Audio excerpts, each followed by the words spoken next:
Political situation in Maldives shows turmoil. President Abdullah Yameen declares a state of national emergency for a period of 30 days following discovery of arms and explosives. Security forces get sweeping powers to arrest suspects ahead of a major anti-government protest rally. The declaration under the constitution empowers the president to suspend certain laws and citizens' rights and detain political leaders. All arrangements in place for the fifth and final phase of voting for the Bihar Legislative Assembly tomorrow. Polling in 57 seats spread over 9 districts of Mithilanchal, Seemanchal and Kosi region to take place. Counting of votes and the results on the 8th of November. Finance Minister Arun Jaitley expresses hope that GST bill would be passed in the next session of Parliament. Addressing the opening session of the World Economic Forum India Summit, Jaitley lauds a huge increase of 36.5% in indirect tax collection till October 31 this year. On the land bill too, Jaitley says efforts will be made to evolve consensus during the winter session. Prime Minister Narendra Modi to launch 4 gold-related schemes: gold monetization scheme, gold sovereign bond scheme, gold coin scheme and gold bullion scheme tomorrow. Gold monetization scheme will replace the existing gold deposit scheme.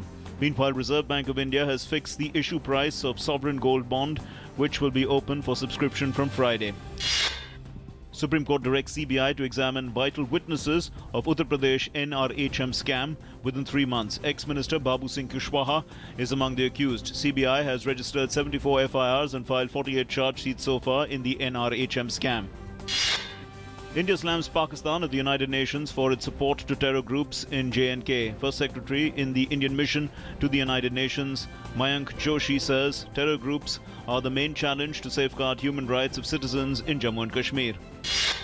Ahead of the Paris Climate Change Summit, India today said technology must be provided to all countries without barriers, even as it blamed the historical cumulative emissions of the last 150 years for the rise in global temperature at present.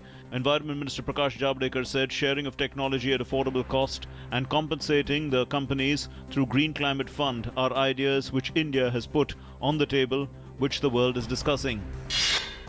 Government to issue show cause notice to Volkswagen Group of companies. Testing agency ARAI finds significant variation in emission level in 3 Volkswagen models compared to laboratory measurements. Emission variations have been found in diesel models Jetta, Audi A4 and Vento.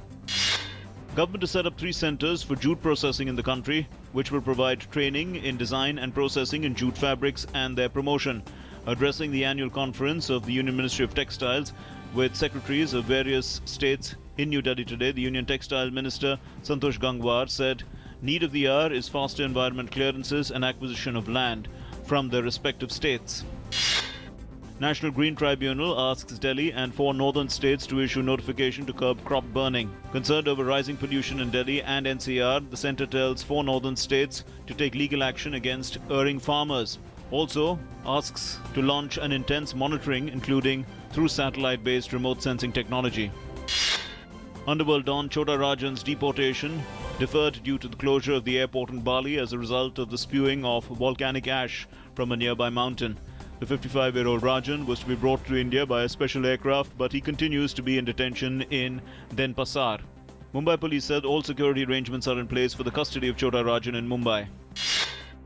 Vice President Mohammad Hamid Ansari could not leave for Brunei on the second leg of his 2-nation tour because of all flight operations in Bali being suspended following the release of volcanic ash in the air. The decision on Dr. Ansari's onward journey would be taken after assessing the situation in the evening. Chinese and Taiwanese leaders to hold a historic meeting for the first time in more than 50 years on Saturday in Singapore. The meeting comes ahead of Taiwan elections in January. US and Russian fighter pilots communicated directly in the skies over Syria yesterday in a successful test of new procedures for avoiding incidents as they pursue separate air campaigns. The United States and Russia signed a memorandum of understanding on October 20 aimed at deconflicting their air operations over Syria, where they are waging parallel air campaigns with different objectives. After losing the T20 and ODI series against South Africa, India will go into the 4-test series, hoping to turn the tables and salvage lost pride. Both sides also switch captains. Hashim Amla will be leading the visitors, while Virat Kohli, fresh off India's first series win in Sri Lanka for over 20 years, takes over from MS Dhoni.